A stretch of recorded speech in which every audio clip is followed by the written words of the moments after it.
Romo, Suster, Ibu, Bapak, Saudara-saudariku, sahabat Lentera Sabda yang terkasih. Hari ini hari Kamis, tanggal 2 Maret 2023. Bersama dengan Bunda Gereja, kita memasuki hari Kamis Pekan Prapaskah yang pertama. Permenungan akan saya dasarkan pada bacaan Injil yang bersama-sama kita dengar pada hari ini, yaitu dari Injil Matius, berbicara tentang doa. Tuhan Yesus sendiri di dalam khotbah di bukit mengatakan, "Carilah maka kamu akan mendapat. Ketuklah maka pintu akan dibukakan kepadamu."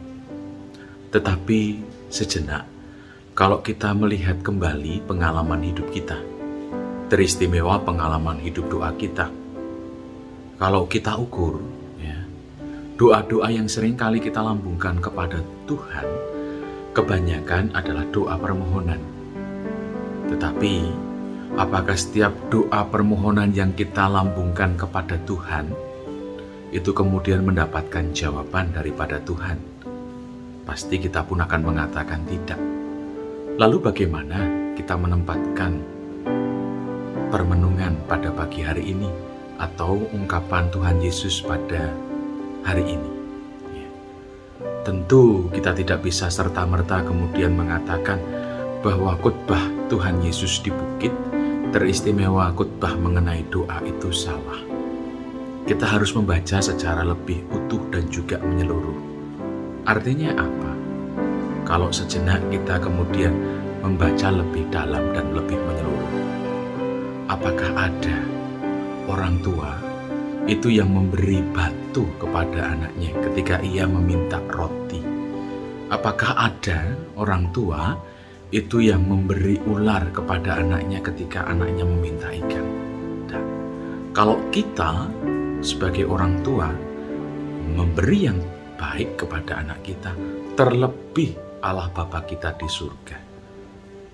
Terkadang dalam doa-doa dan permohonan yang kita lambungkan kepada Tuhan itu baik menurut versi kita, tetapi belum tentu baik menurut versi Tuhan.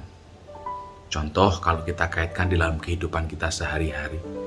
Ketika ada seorang anak itu bermain pisau, karena apa? Dia merasa senang ketika melihat pisau.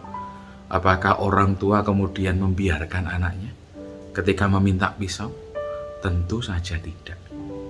Dan juga Tuhan memiliki waktu yang tepat untuk kita masing-masing. Terkadang doa juga belum diberikan, permohonan kita belum diberi Tuhan karena waktunya juga belum tepat. Oleh karena itu mari kita senantiasa berani bermohon, berharap kepada Tuhan sebagai satu-satunya sumber dan tujuan hidup kita.